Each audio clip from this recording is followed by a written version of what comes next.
Welcome to Off the Leash, the show where we freeze our balls off to give you guys some tulips. My name is Jason Kenzie.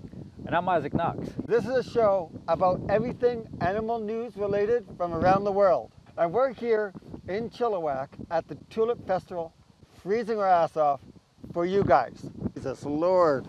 We are trying to hold the set down. Yeah. Today in the news, it was in Tucson, Arizona. A fisherman was fishing, because that's what they do. He was on a boat about 30 feet from shore in about 15 feet of water. Everything was going good until he turned around, and right in front of him was this 4-foot rattlesnake sitting there sunbathing itself. I'm not kidding. This is an incredible story. The snake did this in order to get a little darker. He was initially very upset because the snake had not paid boating fees. Beside him was also a little bunny, a bird, and a grizzly bear, and they were also suntanning too. It was like all in the family. Now Jason, what size boat was this? Was this one of those mega yachts that the billionaires have nowadays? No, it was a dinky 12-foot aluminum boat. Well, I don't know what I would do if I turned around and saw a rattlesnake. What could the man do when he noticed that there's an intruder sunbathing without a permit on his boat? He took his fishing rod and he placed it on the snake, and then he took his fishing net and he was able to scoop the snake up and put it back into the water where it swam back to shore. To call for backup. Jason, how fast can these snakes swim? They can actually swim between 2 to 3 miles per hour. Of course, I don't know how they know that. It isn't like a police officer is sitting there with his radar gun. Maybe they had a competition where they had a whole bunch of them and they had them race and they determined that the fastest one goes 2 to 3 miles an hour. I imagine that the snake wanted the frog that the fisherman was using as bait. Maybe he was fishing for snakes, which then his trip would have been successful at that point. I do know that in Tucson, Arizona, it is much warmer than right now. It's so freaking cold. Did you bring any heat with you? Yeah, what's this one? Any heat? It's cold. For another story, we go all the way to Taiwan, where a lady happened to have bees living underneath her eyelids. or at least that's what they say. I don't know about living. No, it's true. These bees, they already moved in. They had furniture set up. They had little tiny TV sets. They were watching Bewitched. And they had set up their own little honeycomb apartments in there. Yeah, it was an incredible story. Excuse us while we lose our set to the wind here. She was weeding a gravestone of one of her relatives that passed away when all of a sudden something flew into her eye. She didn't freak out, but it got kind of infected. She went to the hospital where the doctors took a look at her eye and said, look, you have 4 elephants living under your eyelid. I wouldn't lie about this stuff. That's understandable. You know, you'd notice if you have, 4 bees or maybe a seagull underneath your eyelid. It's not a big deal. Yeah. It happens every day. Every day. Right about now, my eyelids are frozen open because it's so cold here in Chilliwack. These tiny bees that are called sweat bees, I believe, they usually come from sweatshops from around the world. Apparently, they're so small that they're almost undetectable.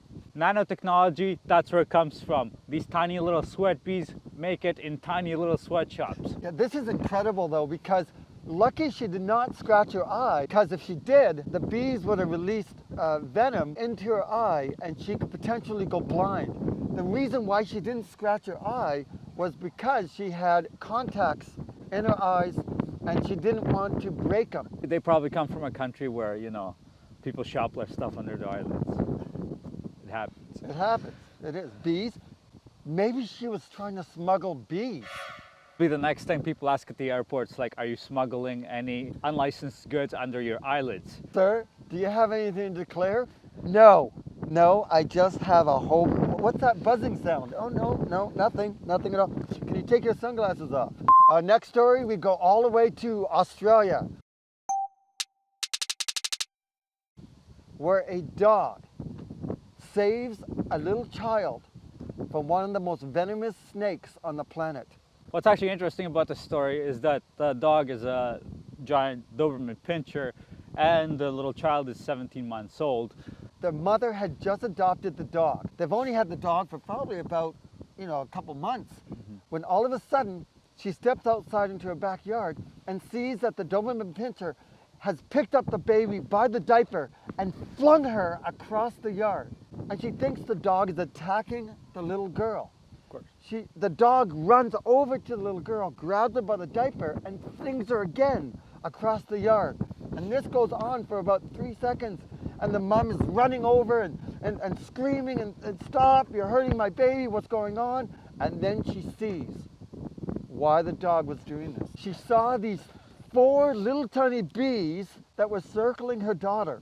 She sees that there is a brown snake. This was actually a white snake, but it was tanning earlier that day on a boat and it turned brown. That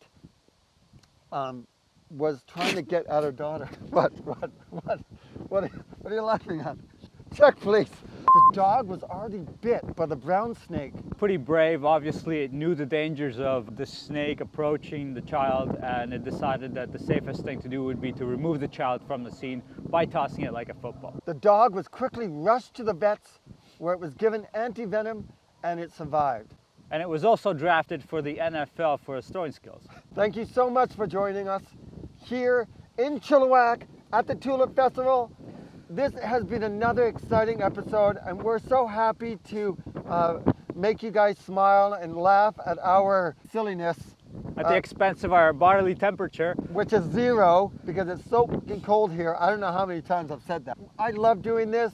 I wouldn't be able to do this without Izik. Izik is amazing. If you want to subscribe and hit the bell, please hit the bell. With your support, we can make as many of these as possible. Hopefully in much warmer weather, you know. It'd be nice if we could film somewhere in Australia, you know, without getting bitten by any snakes. To make sure that you don't miss a single episode of our show, be sure to hit that notification bell so you can be notified every time we upload, which is, of course, Thursdays at 6. There are links for every animal news story that we've talked about today down below. There's also a secret link. Yes, secret! Shh, shh, shh, shh. There's a secret link and it's down below. But I'm not going to tell you what it is because it's a secret. And remember, always support your local animal rescues. Thank you. See you next week. And cut. Oh God, I'm done. This is Where's great. my I'm outta jacket? here. Let's go. Come on, let's go.